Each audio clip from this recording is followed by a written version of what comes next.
The Buddhist society of India अर्थातच भारतीय बौद्ध महासभा च्या अंतर्गत तालुका केळापूर या तालुक्यात गणेशपूर या ठिकाणी व्यसनमुक्ती शिबिराचं आयोजन दिनांक 20/12/2025 करण्यात आलेले आहे. आयोजक मार्गदर्शक दी बुद्धिस्ट सोसायटी ऑफ इंडिया तसेच मार्गदर्शक प्राध्यापक डॉक्टर उत्तम शेंडे व स्वप्नील बासावार व सर्व गावातील बौद्ध उपासक उपासिका व इतर लोकांनीही सहकार्य आणि कार्यक्रमाचा लाभ घेतला. हा कार्यक्रम दिवसभर चालला. संत कबीर, राष्ट्रसंत गाडगेबाबा, राष्ट्रसंत तुकाराम या सर्व आदर्शांना मी प्रणाम करतो. आज गणेशपूर तालुका केळापूर जिल्हा यवतमाळ या ठिकाणी दी बुद्धिस्ट सोसायटी ऑफ इंडिया अर्थात भारतीय बौद्ध महासभा या तमाम मातृ संघटनेच्या माध्यमातून आपण गणेशपूर या ठिकाणी व्यसनमुक्ती शिबिर आयोजित केलेलं आहे. अशा या कार्यक्रमाचे प्रमुख म्हणून अशोकराव नालखेडे साहेब उपस्थित झालेले आहे. सोबतच आयुष्यमान विकास आहे विलास गोटे सर, अर्चना गोटे मॅडम, पुष्पा गोटे हे या कार्यक्रमाला गावातील प्रमुख उपस्थिती म्हणून उपस्थित आहेत.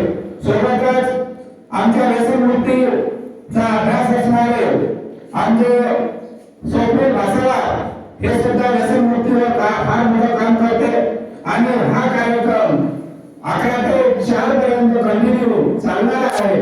आणि अशा या कार्यक्रमाचे आज मी प्राध्यापक डॉक्टर उत्तम शेंडे, भारतीय बौद्ध महासभा संस्कार सचिव यवतमाळ जिल्हा आपल्या गावामध्ये येऊन हा उपक्रम आम्ही राबवत आहोत. सर्व उपस्थितांना मैत्रीपूर्ण जय भीम, नमो बुद्धाय, जय संविधान. तर आजच्या या कार्यक्रमाला मी बाहेर जाऊन आलेले आमचे स्वप्नील बासावार सर, अशोक नालखेडे सर, विकास आहे का निवास गोटे सर, अर्चना गोटे मॅडम, पुष्पा गोटे मॅडम यांना विनंती करतो की त्यांनी आदर्शाचं अगरबत्ती मोमबत्ती प्रज्वलित करून या कार्यक्रमाची सुरुवात करावी. सगळ्यांनी समोर यावं. उभे राहा, बाकी जागेवर बसून राहा. 4 जण वर या.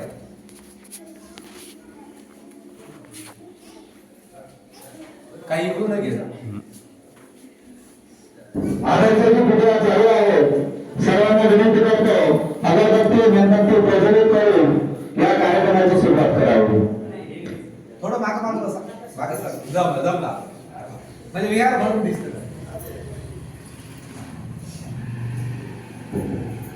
बाहेर असलेल्या सर्व पाहुणे विनंती करतो खरवा, गाडी, गुटखा, मोबाईल यापासून दूर राहायचं असेल तर या व्यसनमुक्ती सेंटरमध्ये शिबिरामध्ये येऊन बसावं.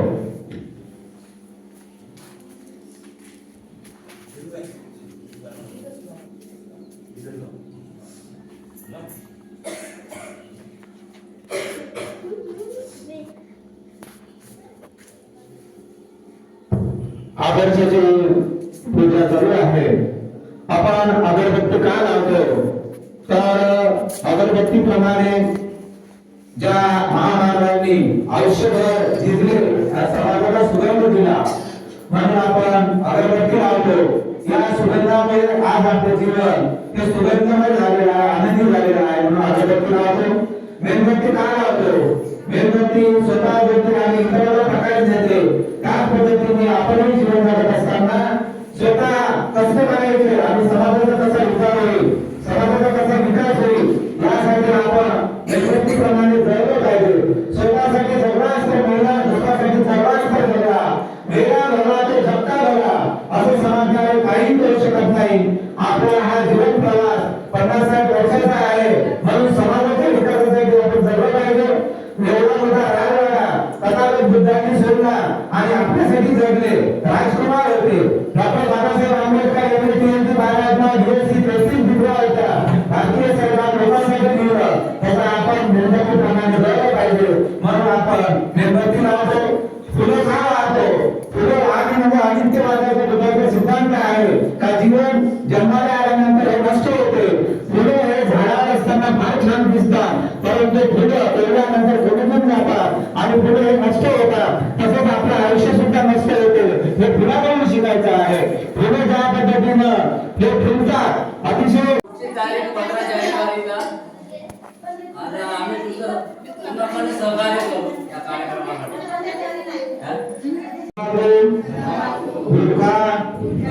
दूर ठेवेल.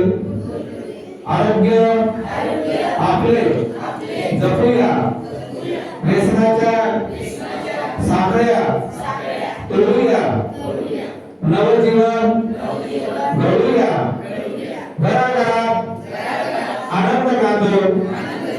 डोळ्यात आशा दाटू द्या. स्वच्छ शरीर निरोगी मन हे आपले भविष्य उजळू शकतात. व्यसनमुक्ती हीच खरी मुक्ती. हाच आमचा निर्धार आहे. मी कधीही खरडा, गुटखा, दारू, मोबाईलचा अतिरिक्त वापर करणार नाही. हा माझा आज प्रतिज्ञा घेत आहे. खोट्या सुखांना नकारून आई वडिलांची काळजी घेणे, मुलाचे भविष्य जपूया. हातात हात धरून मैत्रीने चालूया. खेळ कला श्रम ज्ञानाचे जीवन जगूया. व्यसनमुक्ती हीच समाजाची खरी मुक्ती आहे असा निर्धार मी आजपासून करतो. मी अशी शपथ घेतो की तंबाखू, खरडा, गुटखा, सिगारेट कोणते व्यसन करणार नाही. इतरांना सुद्धा करू देणार नाही. मी माझ्या आरोग्याची काळजी घेईन. मी माझ्या कुटुंबाची काळजी घेईन. स्वच्छ सशक्त समाज घडवण्यासाठी मी योगदान देईन. जय आरोग्य, जय व्यसनमुक्ती, जय भीम. चौथं बाबासाहेबांनी सांगितलं, समाजामध्ये वादविवाद करू नका, कटाकटात राहू नका, वेगवेगळ्या पक्षात वेगवेगळ्या संघटनेत राहू नका. मी तुम्हाला 3 मातृ संघटना देत आहे. पहिला आहे धम्माचा प्रसार करणारी भारतीय बौद्ध महासभा. हे बाबासाहेबांची संघटना आहे. हे धार्मिक संघटना आहे. इथं राजकारण नाही.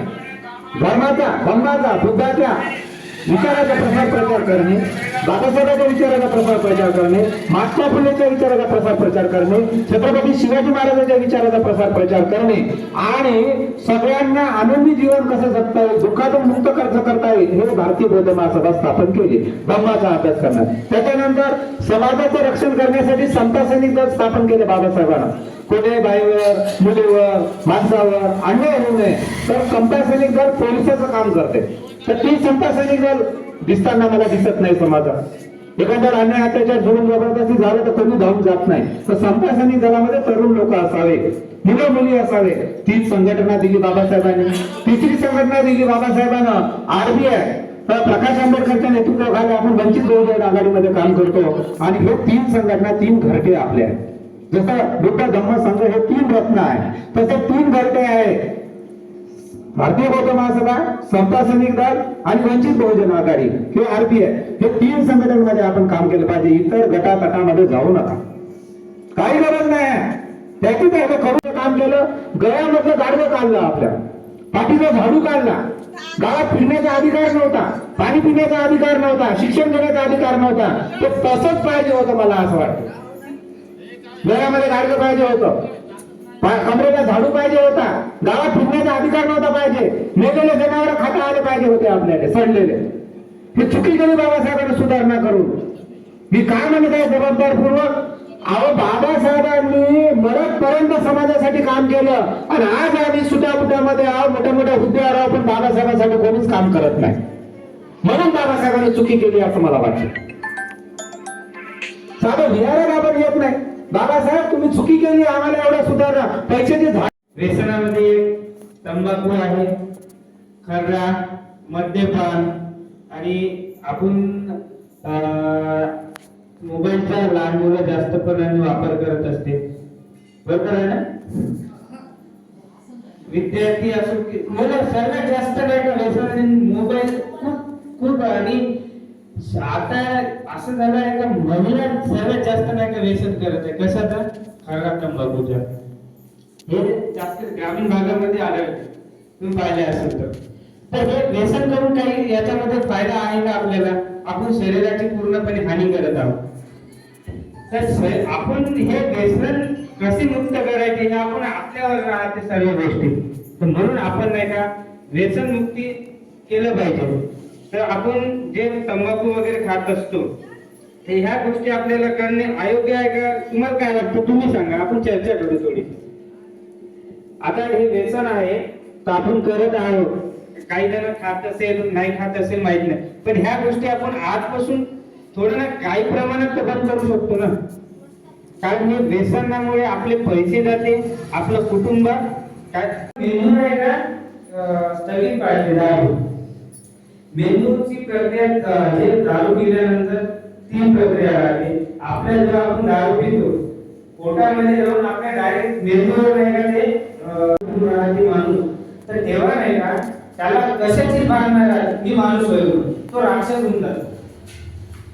आता दारू पिणारा व्यक्ती बाजूला महिला आहे का काय घाणेरडे शिवा देणं किंवा इतर काही पण करू शकतो तो आणि त्याची बुद्धी पूर्ण भ्रष्ट करून टाकते. त्या दारू एवढं बेकार चीज आहे. तर त्यामुळे दारू आपण स्वतः निश्चय करायला का आपण दारू पिऊ देणार नाही आणि पिऊ आणि आपल्या कुटुंबामध्ये पण थोडं आपण सांगितलं पाहिजे का तुम्ही घेऊ नका. थोडं काही ना काही प्रमाण तरी कमी करावं. मग थोडं आपण काहीतरी त्याला व्यसन नाही व्हावं म्हणून चिंगम वगैरे किंवा असं काहीतरी लवंग सोप असं तोंडामध्ये 24 तास किंवा 2-3 तास म्हणजे आपल्या तोंडामध्ये ठेवा म्हणजे जेणेकरून आपलं व्यसन सुटलं पाहिजे. तर दुसरं एक आहे लहान मुलांना मोबाईल जास्त हाताळू देऊ नका आणि लहान मुलांना बाहेर पाणतेल्यावर तुम्ही कोणत्याही गोष्टी महिला असेल किंवा पुरुष खात असेल तर महिला लहान मुलांना पाठवू नका. याची काळजी घ्या. खर्रा आणण्यासाठी किंवा दुसरं काही वेगळं काम असेल तर पाठवा, पण खर्रा किंवा या तंबाखू तुम्ही आणा पाहिजे ह्या गोष्टी सांगू नका. आणि प्रत्येकाला तुम्ही अजून सांगा का तुम्ही पण दुसऱ्या कुटुंबामध्ये पण सांगा का लहान मुलांना पाठवू नका. त्याच्यामुळे ते सवय होऊन जाते, पण त्यांना पण ते काय तर त्यामुळे या गोष्टी करू नका. आणि तंबाखूचा थेट परिणाम आपल्या आरोग्यावर, कुटुंबावर आणि आर्थिक परिस्थितीवर होतो. तंबाखू हा रक्तदाब, आपल्या हिरड्याचा आजार होतात तंबाखूमुळे. नंतर आपली कुटुंबाची कमाई उपचारावर खर्च होते आणि घरातील शांतता नष्ट होते. आता व्यसनी राहिला तर नेहमी किरकिर घरामध्ये राहते, भांडण राहते, घरी काही आणून नाही टाकत, पण काम नाही करत, पूर्ण व्यसनांना धीन होऊन जातो व्यक्ती. तर त्यासाठी परिसरात तंबाखू विक्री कायद्याने गुन्हा आहे. तरी आपण या नियमाचं पालन आपण करत नाही. तर मग आपण स्वतः आपण बदल घडवून आणू आणि माझा गाव तंबाखू करायचा हे शक्य आहे का? हे नक्कीच शक्य आहे. हे आपल्यावर आहे. आपण जर ठाम निर्णय घेतला तंबाखू मुक्त, खर्रा मुक्त, दारू मुक्त जर गाव करायचा असेल तर आपण सुरुवात करायची. गणेशपूरमध्ये येऊन खूप चांगलं असं मार्गदर्शन केलेलं आहे. तरी मी त्यांचे आभार मानतो आहे. धन्यवाद सर. तुम्ही असेच आमच्या गणेशपूर गावामध्ये येत राहा आणि आम्हाला मार्गदर्शन करत राहा. बुद्धाविषयी, धर्माविषयी, संघाविषयी आम्हाला थोडं ज्ञान देत राहा अशी मी तुम्हाला विनंती करत आहे. जय भीम. सैन्य सरांनी आम्हाला आज व्यसनमुक्ती व सर्व काही बुद्ध आणि धम्मसंघ ह्या धम्माचं सांगितले आहे, माहिती सांगितली आहे व दोन गोष्टी समजावून दिले व आम्हाला हे मार्गदर्शन खूप आनंदाने ऐकण्याचं मनाला खूप आम्ही शांततेने ऐकलं व सर्वजण आले आणि आम्हाला एवढी माहिती दिल्याबद्दल सरांना व सर्वांना जय भीम. धन्यवाद. तारीख 15 जानेवारीला आणि आम्ही तुझं पूर्णपणे सहकार्य करू या कार्यक्रमासाठी. आता फिरवा.